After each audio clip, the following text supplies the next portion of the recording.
Well, good morning, everyone. Today is not the last day of March, is it? Yeah. Almost. Yeah, one more, but March 30th. Welcome. We have a nice crowd here and everything, a few videos to share. So, John, let's tell me about your video. Well, it was in desperation. Last Monday, we were charted with turning in videos, and I went back to my condo, and there was a tree company taking out trees and grinding them up. They said, aha, there's the video. But I don't have a system, so I went to Chip Champ, and I did it once with AI, and then I tried this by actually putting him in the little line, and I talked a little bit in there to try voice. So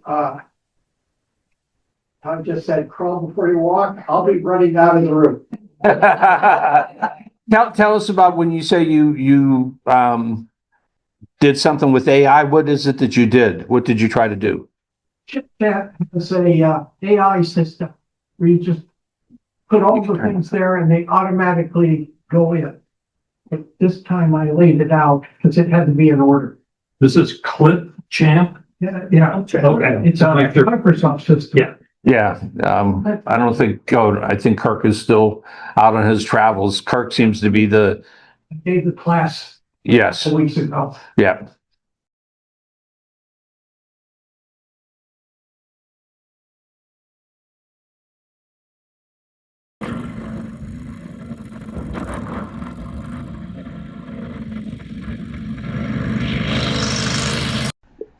Hello everyone in Green Valley. Sometimes the green is too much, and my HOA has decided that some of the trees have roots that go down into the plumbing, and the plumbing takes precedence over the tree. They are removed. Some are giant old Italian cypress, but that is no reason to have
So, what'd you think? Machine. It's a very scary machine. So it like that tree was not good enough to go very easily. And second, I bet it smelled really good since it was a cedar. You smell the sawdust, the tree gave up its odor and all the bird nests and bugs in it went too. The development's 60 years old, so that was an old tree. Wow. So now what did you shoot that with? My Google Pixel video. Okay. Now, I don't know anything about Clipchamp, but can you adjust the color at all or put vignettes on or do things like that? Does anyone know? But it's the first time I tried it, so I don't know. I tried to make I had to squash it down because it could have lasted 9 minutes, but I brought it down to 3 minutes. Yeah. But you had a major color change there. In the beginning. Beginning looked okay, and then all of a sudden, boom. I think that was, I hit the light while I was moving my camera and it changed to a green Uh-oh. color. So it was in the original. Yeah, and I didn't know how to remove it. Yeah. There also seemed to be, and I don't know what was causing it, like a jello-y effect here. I saw in the corner. Anyone else see that? The image was just like moving around. So I'm not sure whether that's on the initial footage or when it went into Clipchamp. It was all those bugs. All those bugs. Yeah. For this time, I think it was awesome. It's a good start. The subject matter made it interesting. Mm-hmm. Mm-hmm. Well, I would encourage you to try DaVinci or one of the other programs that gives you a little bit more control, because I thought, to me, maybe it's just where I'm sitting, I thought it was flat. The color in that, on a color page or something, you could just enhance the color of the image a little better. And DaVinci, for those of you who haven't used it or are thinking about it, I only use like 10% of it. So it's not like you have to jump in that rabbit hole and learn every aspect of it. Just a few basic things, and you can put together some free or some good videos. And as Phil and I were talking about earlier, it's free, so it's it's worth a try and everything. You Well- had a nice shot of the tree at the beginning, but you didn't have an after shot. So if you were going to do this, for real, it'd be nice to have an after shot also. That's a good point. So back where the tree was, Yeah. did they take the stump out too? Yeah, that was that opening thing with that machine grinding down the stump and then nothing was left, the shot afterwards. I probably should put it in better order. I like your title. I just, Yeah. right. Oh, there you go. Yeah, I missed that too. That's a stunt crime. Yes. And green, sometimes Is this where it was? What, correct? Yeah, that was, Oh, wow. yeah. So that shot of the tree itself was a previous shot? No, I went over and got another tree before they chopped it down. Oh, okay. Do they have rings? Those trees, do they have rings? What's that? Do they have rings? The annual rings. All trees have I rings. never looked at the stumps. They got, We want you to count Do them. it again. Yeah. I think this tree removal service, got rid of all the evidence, huh? They did. I mean, That's I've never seen them do a tree that way. I've seen them do branches through one of those grinders, but But a this, whole doggone tree. I had- Pretty amazing. this is a side note, but the last house that I built back in Pennsylvania, it was raw land, and so I had to clear the area, and it had these black cherry trees on. Now, for those who don't know black cherry, they pretty much stay to the trunk. The branches don't branch out very much like some of these other trees and everything, but these trees grow up to be like 100 foot tall. And the guys that I hired, they came with this big, Kevin would have probably liked this, a big Caterpillar machine, and just hugged it, and then took this chainsaw that I swear to gosh had to be like 6 foot long and everything, and cut it off. And then the guy with the Caterpillar took it, turned it sideways, and then they just fed it in to this chipper. I mean, this tree was like 5-6 foot in diameter, and they just fed this whole thing in there. I stood back from that machine. I was like, oh my God, if you got in there, you it'd be ugly. But for the few trees, I think I had to remove like 5 trees. It filled 2 full dump trucks with the wood chips. So I had them dump it in the backyard. So then after the house was built, I used it as mulch around the house. Sure. So sometime this spring, unfortunately, not winter when the ground is frozen, they're going to select log my property in New York. And they're taking out, white pine trees. They're primarily the ones that were damaged by an ice storm in 1998. So since then, they've started to get diseased. So they're taking them out now while they're still usable. But if I get home before they do it, I'll be able to show the cutting, and then they make logs, and they'll take the logs away and So like log cabins? Not if they're diseased. no, probably just lumber, but they certainly can't use parts that is diseased to write on. But basically, the forester who came in and said they're usable now, they won't be in another 5-10 years. So, and some of them are so tall, they're endangering the house. They're close. I had 2 so far break during storms, and they broke about 20 feet up. Thank God that was all. Because if they'd broken, they were over 70 feet tall. Yeah. So that'll be an interesting thing. Yeah, well, hopefully you get back. Hope I get back. The black cherry, it says here, is one of the considered the most valuable high-end hardwood trees in North America. Didn't people taking it down because they're selling the wood, or? You know what? That wasn't a consideration at the time. I was all excited about getting this house built and everything, and I just wanted the land cleared. Looking back at it, yes, I probably should have brought a logging company in to pay me for it, because it cost me a pretty penny for them to take it down. But it gave me mulch, so I did. Yeah. And then did you count the rings? I stayed as far away from that long chainsaw and that chipper as I could. Those are 2 very nasty pieces of equipment that I didn't want to be anywhere near. Yeah, John, the only thing was, right near the end of your narrative, you let the grinder get in the way. So you might want to finish your narrative up and then bring all that machine background noise in. But with my voice, it was better to get rid of it. Oh, no. No, you got a good voice. I thought your narration was good. I noticed the truck on one side, you showed one side, it had this beautiful tree painted on one side of the truck. I wonder if on the other side they had a pile of sawdust. Here? Yeah, see the truck. Some are giant Oh, and insects. Plumbing. And the plumbing takes precedence over the tree. so on the other side of the truck across the street. They have, the pile of sawdust. Oh. I'd be interested in seeing if you got closer to the back of the truck also to see the wood chips flying in to the back of the truck. Get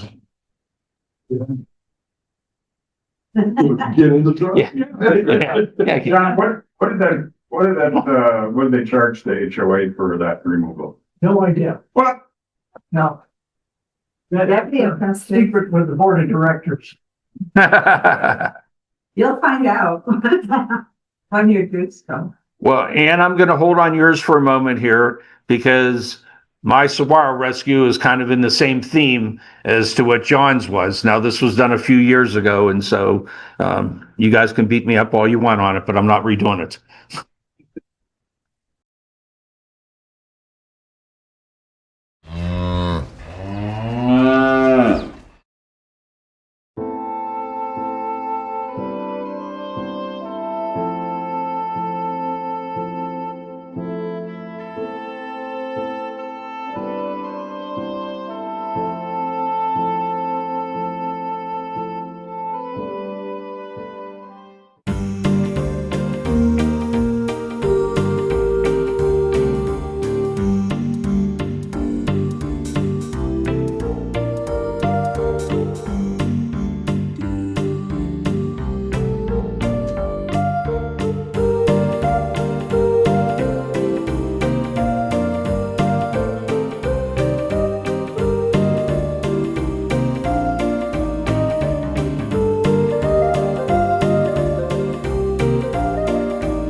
go around the boom?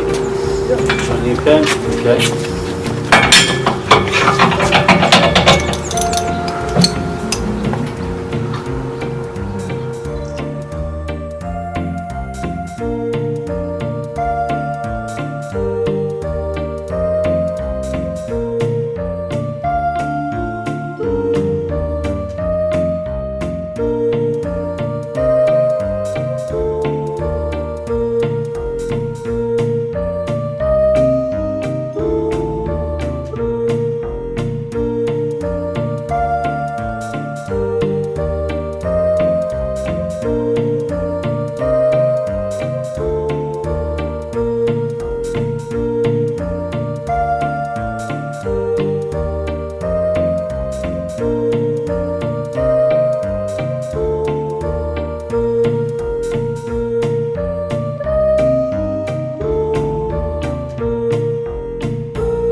No cross dissolve. Transplant that someplace else, or Well, so the roots are so bad?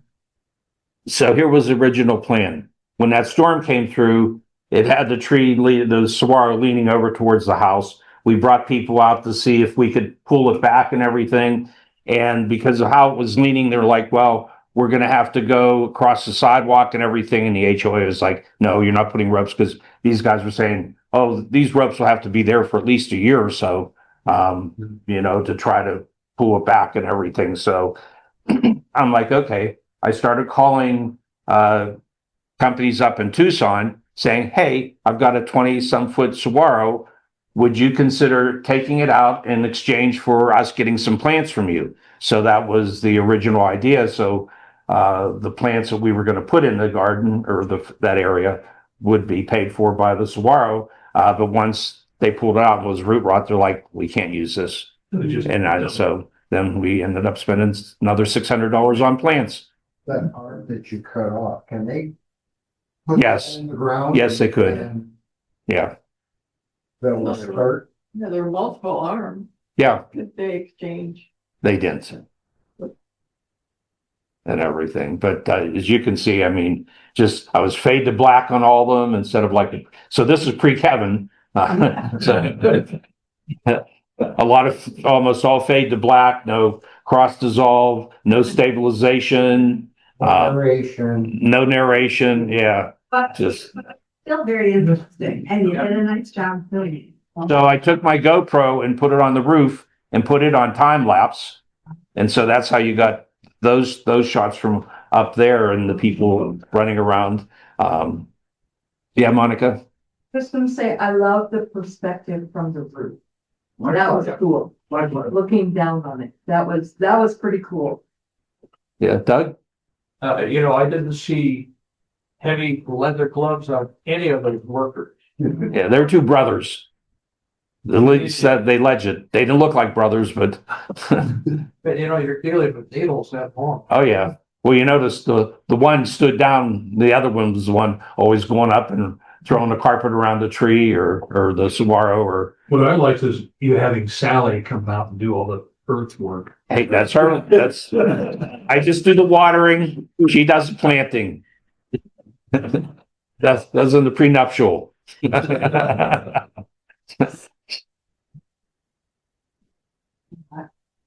Would they have been able to transplant it something? Yes,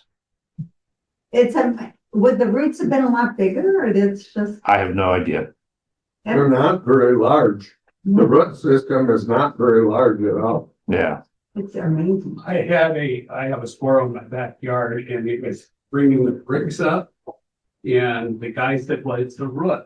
So I had them come in, they cut out the root about 10 feet long. It was about like 4 or 5 inches around at its biggest. But they're bigger than you think. Mm-hmm. And it went way out. Well, it kind of, once they started hoisting it, it just kind of snapped off and everything. And then you just had that clump at the bottom. And they were like, we can't do anything with this. Not that they didn't take it back up to their place in Tucson and put some of the arms in the ground and let it grow into other saguaros. So, did you check on what your house insurance company says about any of it? No. I saw a photo in the paper once of somebody who didn't remove their saguaro and it fell down on their house. It basically cut the house in two. Yep. Well, that's one of the reasons why we ended up taking it down, because those things weigh a couple thousand pounds. And for almost a week, we did not park in our driveway because it was leaning towards the garage. And I mean, that big storm, for those of us who were here, I mean, all those poles down, that was La Canada for more than a week, where you couldn't drive up and down La Canada with all the telephone poles that were knocked down and all those the stop sign with the other sign hanging over. All those shots I took here in Green Valley. Yeah. But since John sent the one in about the tree removal, and I wasn't sure if we were going to have anything to show, I'm like, oh, well, let me go resurrect that one. And it's good. People be really interested in it in Showtime, even though you're not thrilled with your technique. That was good. Yeah, like I said, it'd be, if I was doing that today, it would be quite different. Do you remember how you did the sound of the ratcheting? Were you doing that with your phone? That was just done with the camera because I was using my DSLR. Oh, okay. If you saw in points, I was walking around with that, filming with the DSLR. And Hear the ratchet sound.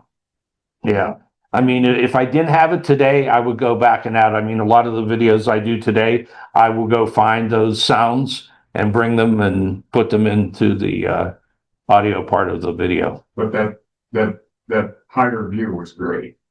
Yeah, that's thing for all of us and everything. And one of the things that I don't know who instilled this in me, but like getting different perspectives of the same thing, high, low, from different areas instead of just one shot. That was when you still climbed up on the roof, but now you don't anymore, right, Todd? No, I still climb up on a roof. Put up the Christmas lights. No, I keep questioning how many more years I'm gonna do that. I think we all got a kick out of where the one brother is taking the rungs out of the portable ladder. Yeah, It was like, ooh, yeah. April Fools. yeah. Monica? I agree with Holly. I think you should do this in Showtime. Because there's so many people here that are new here that don't realize, for one, that the Saguaro are protected. And two, just watching how they do that is fascinating. And to be able to learn the fact that all they have to do is keep that arm down a week, let it scab over, stick it in the ground, water it for 30 days, and it's viable and gone. It's growing again. Yep. All right, anything else? Come on, beat me up some more. Well, folks, that's all the videos we have for today. So thank you for attending. Appreciate it. Unfortunately, you're going to have to deal with me next week because Kevin's going off on one of his photography trips again and everything. So please make some videos. Please bring some things in so we can show and talk about and critique. So Well, thank you for doing this, Todd. you're welcome. Thanks. Yeah.